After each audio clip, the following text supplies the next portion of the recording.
Hello there to everyone watching, and thanks for tuning in once again to RealScreenReviews.com. I am movie critic Nick Iacobucci, here to give you entertainment news updates for the week ending Saturday, August 18th, 2012. Today I will be covering announcements for 2 TV shows being adapted for the big screen, as well as news covering the Wolverine sequel, The Expendables 3, and release dates for Marvel Universe's Phase 2.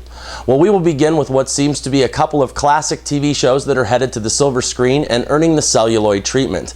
These 2 shows would be the 1950s courtroom drama Perry Mason and the mid to late 70s private investigator drama The Rockford Files. Well, people, one of my favorite shows growing up was actually the black and white drama about the never-lose lawyer known as Perry Mason.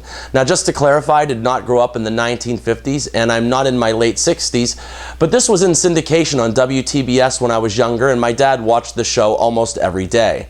It tells the story of what can only be described as the best criminal defense attorney in Los Angeles and the assistance he receives from his secretary Della Street and his friend and private investigator Paul Drake.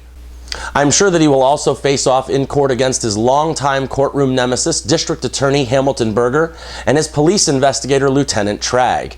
Perry Mason was one of the first and longest-running shows when television was just becoming the medium that we all know it to be today.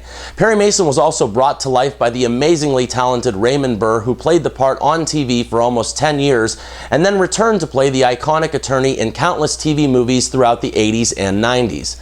Now, this updated version sees Iron Man and Sherlock Holmes star Robert Downey Jr. attempting to step into what could possibly be another new, successful, and lucrative franchise.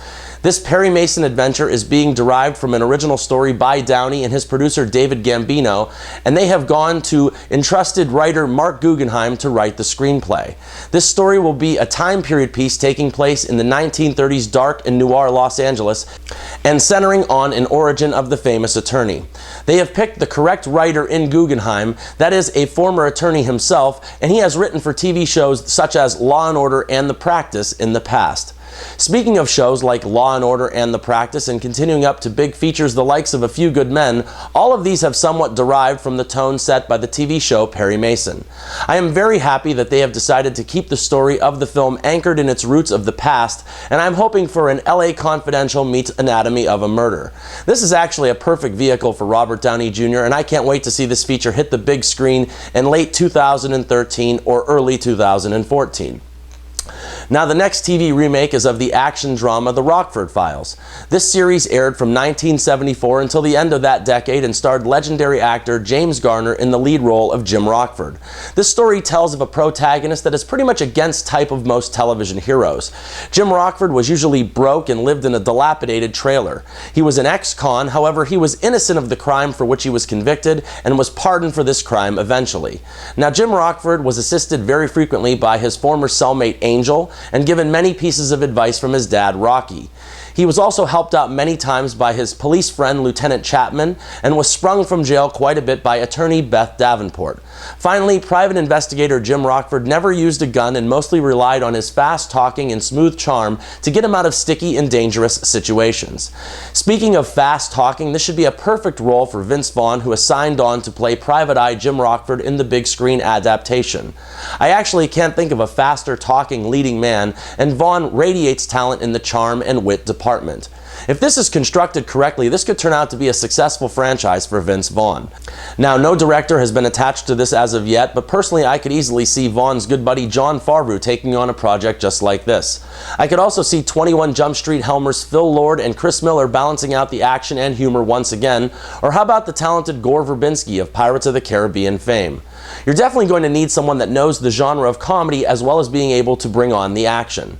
Now, even though the second installment of The Expendables has only been out for just a few days, and at this point it's just a matter of about 48 hours, there is already talk of a Part 3 making this a trilogy. Producer Avi Lerner has already said that with the first part raking in just under $300 million at the worldwide box office, and with expectations that Part 2 will bury that total, well, it's only a reasonable expectation to assume that they would want to move ahead with a Part 3. Now, some of the names that they are throwing around the bullpen are Nicolas Cage, Clint Eastwood, and Harrison Ford. Personally, Nick Cage is so hard up for money, he's probably upset that they haven't already asked him for parts 1 and 2.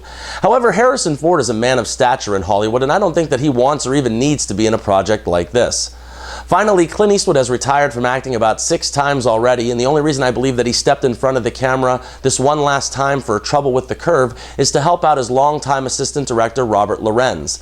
Robert Lorenz is sitting in the director's chair for the first time, and Clint most likely wanted to help him out, I'm sure. It has also been mentioned bringing back Mickey Rourke if he would promise to not be too much trouble and would behave himself. And finally, Wesley Snipes, who should be done paying his debt to society since not paying the IRS. Now, both of these guys seem like welcome additions to the Expendables 3, but what out there do you think? For me, the first name that comes to mind is definitely Martin Riggs, aka Mel Gibson. Anyone that saw Get the Gringo would say that he's still kicking ass and would fit in almost seamlessly. How about fast-talking Eddie Murphy? He mostly does family films now, but the man that was Axel Foley and the star of The Golden Child could easily bring something to the table. Then Steven Seagal is probably on most people's minds. And what about Jeff Speakman, Don the Dragon Wilson, or Rowdy Roddy Piper? Let me know who you think should be in the next Expendables adventure, and if you think that I'm right or wrong on any of my choices. I also have some quick info about the newest installment of the solo Wolverine franchise. I have found out that this next chapter is not a follow-up or a sequel, and it's not going to be touted as one. This Wolverine will be a standalone feature and most likely trying to distance itself from the poorly made and poorly received X-Men Origins Wolverine. The original Wolverine movie is a perfect example that just because a film is successful, that doesn't mean that a film is good. When the best part of a Wolverine feature is the character of Sabretooth, well then you really have done something wrong creating it. Now, the best trait of this newest Wolverine film is that it's being overseen by James Mangold, the director of Walk the Line, Copland, and 3:10 to Yuma. He's a great filmmaker that can direct almost any genre and has already worked with Hugh Jackman in the very delightful Kate and Leopold. This film will be shot in Australia and in Japan and will focus mainly on Wolverine and his relationship with the samurai and the Yakuza. Hiroki Sanada will star as the Yakuza crime boss Shinjin Yoshida, and his daughter will also factor predominantly into the story as well. Tao Okamata will also serve as the love interest to our hero Wolverine, and she will be portraying Mariko, who is also Yoshida's daughter. Other plot points have yet to be leaked, and they are trying to keep a tight lid on this one. I do know that it will focus primarily on the Wolverine and the samurai, but unfortunately, that's pretty much all that is known as of right now. Finally, quick release date news for Marvel Studios Phase 2 and a follow-up to my news story from last week.